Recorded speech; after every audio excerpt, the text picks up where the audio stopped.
Hello, and welcome to the first ever episode of Get Psyched. My name is Jillian, and I will be talking to you guys today about the 7 different approaches in AP Psychology. Now, this whole entire podcast is obviously not going to be about just AP Psychology, but I thought that it'd be a great place to start because it is AP exam season, as we know. Or if you are not in high school, you do not know, but now I'm telling you, it is AP exam season. And there are 7 different approaches in the AP curriculum that are crucial for you to understand in order to get that 5 on your exam. Now, I actually have not taken the AP exam, but I am studying for it right now, and I literally dedicate probably 85% of the time that I'm awake in the day to studying for this because I'm really passionate about psychology and I really want that 5.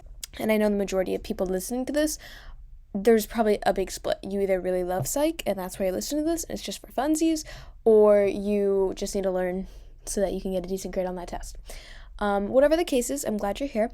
And we're going to be starting with the 7 approaches, which is one of the biggest parts of Unit 1. However, this is not going to cover all of Unit 1, but these approaches will apply to every single unit in the AP Psychology curriculum. So with that said, let's get right into it. Okay, so before I actually get into these different approaches, I kind of want to talk a little bit about how I'm going to address them. So I'm going to address them in a way where I'm going to put them into perspective rather than just like listing, oh, this is the biological approach and this is when we do stuff that's blah blah, like definitions. I'm actually going to kind of do a little bit of exercise and like an active recall with you guys just so you can kind of understand it more, because that's how I was able to learn them.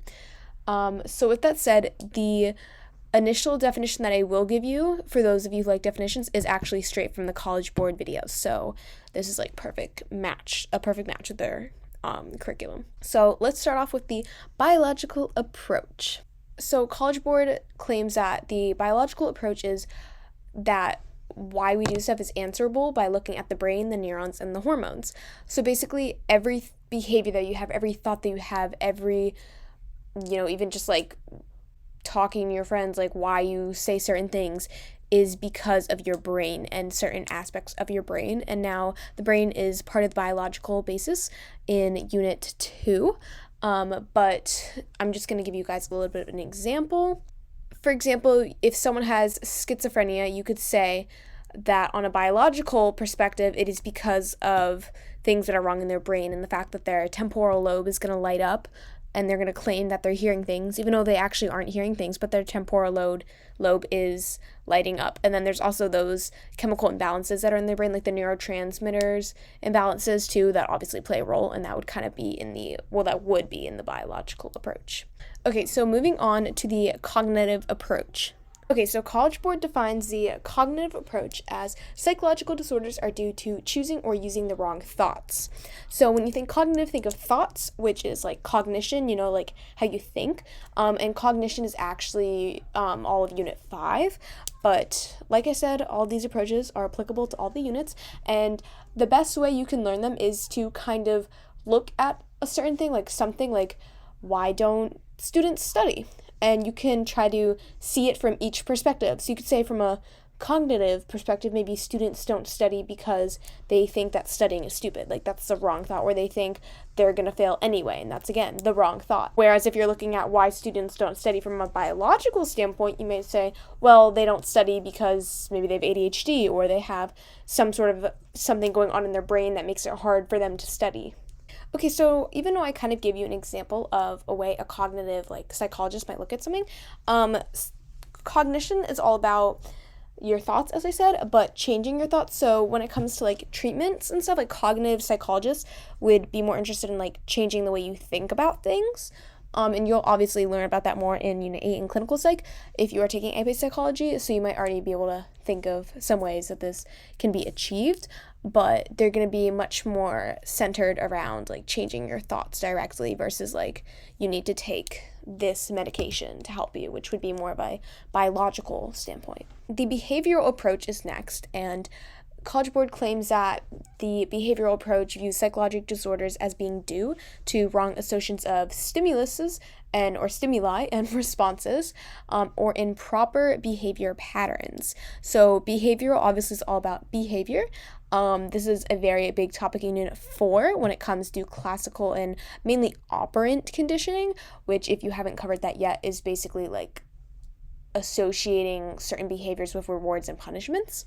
So the behavioral approach definitely has to do a lot with that. So if someone wasn't doing their homework or they were choosing not to study, as I said earlier, a behavioral psychologist might look at the behaviors of that and seeing like how their behavior patterns are improper, because they're not studying, maybe, or if someone's getting really bad grades, a behavioral psychologist could look and be like, oh, look at these behavior patterns, they're not studying, they're going on TikTok all night, or something in that nature. Okay, and moving right on to the evolutionary approach. Now, this one you might be able to kind of guess a little bit, but it is about evolution. But more specifically, CollegeBoard says that the evolutionary approach claims that psychological disorders are due to being in the wrong environment. And this might seem a little bit confusing because you're like, what are you even talking about? But basically, we are not meant to be in classrooms. I'm not meant to be sitting here telling you guys about psychology. You're not meant to be listening to it. That's not how human nature necessarily was. We, like cavemen, for example, like that's kind of more. We aren't meant to be in modern day. Let me just put it that way. I'm trying to find out a good way to explain it to you. But maybe we have disorders because we're not meant to be exposed to social media. Like human nature, we weren't meant to be such creatures of being on our phone. And evolutionary psychology is also dealing with things like natural selection and, you know, how we evolve. Something that's really cool about evolutionary psychology, in my opinion, is the fact that we are wired to be always trying to survive. So something my psych teacher actually did once was he took a desk and he didn't flip it up. He just moved it and it made a really loud noise and everyone looked towards him. And he explained that's because we're going to look towards danger because we want to survive. So in the moment, if you see that loud sound as a threat, you're going to be inclined to, turn to assess the threat and notice what is going on.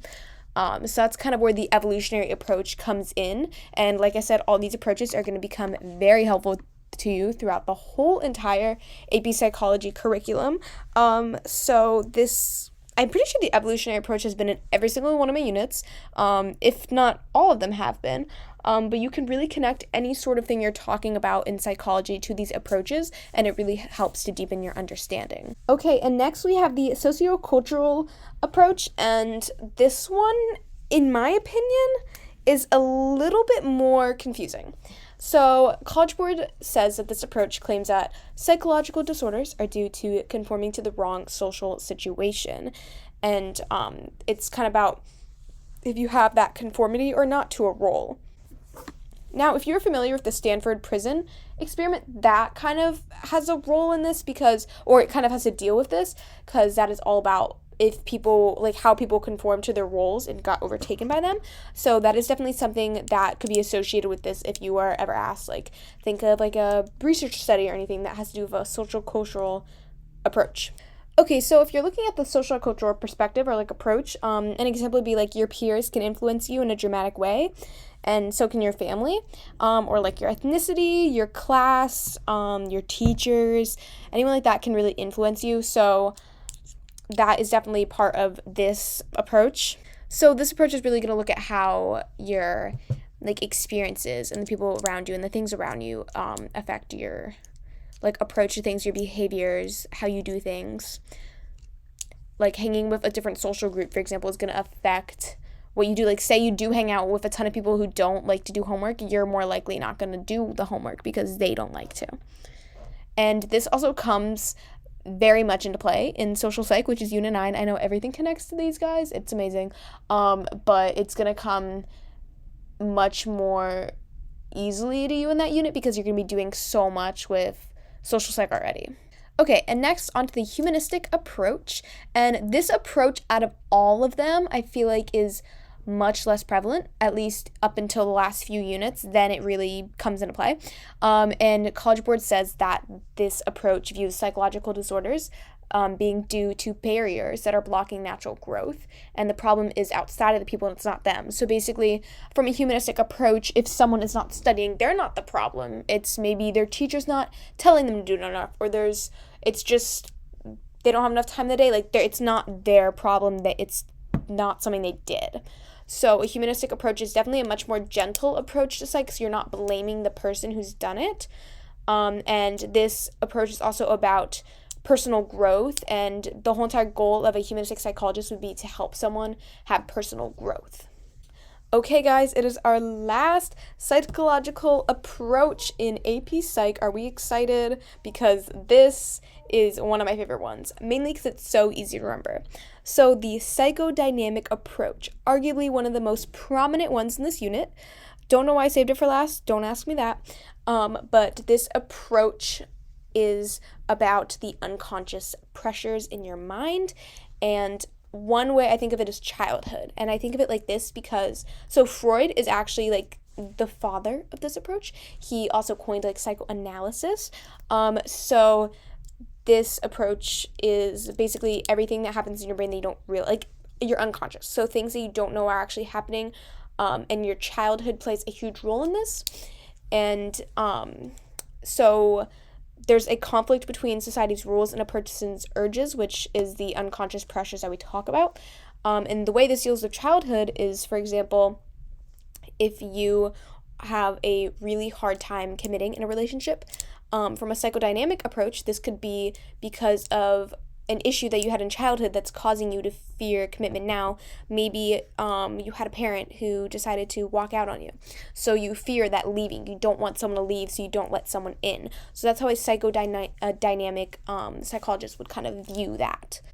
And we also have to remember that using the approaches and just psychology in general is a puzzle. And what I mean by this is that the way that which you'll learn about in sensation and perception. You'll learn more about this in that unit, but putting together that psychological puzzle, like how we gather and organize ideas and how we even like use these approaches. You're gonna have your bottom up processing and your top down processing, and you want to find out what those are. You gotta stay tuned, but that is all I have for you guys today. One last thing, the biological approach. I know I'm talking about this one a lot. It is empirical, unlike most of the other approaches. So what this means is that it is measurable.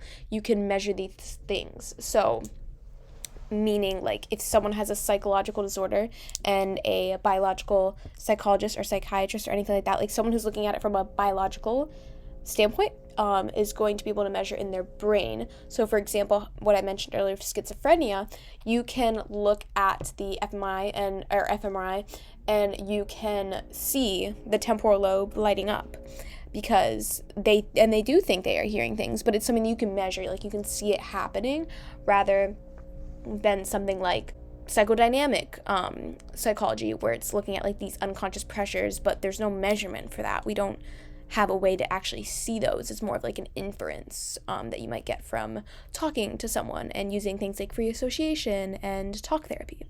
So that's just something really important to point out.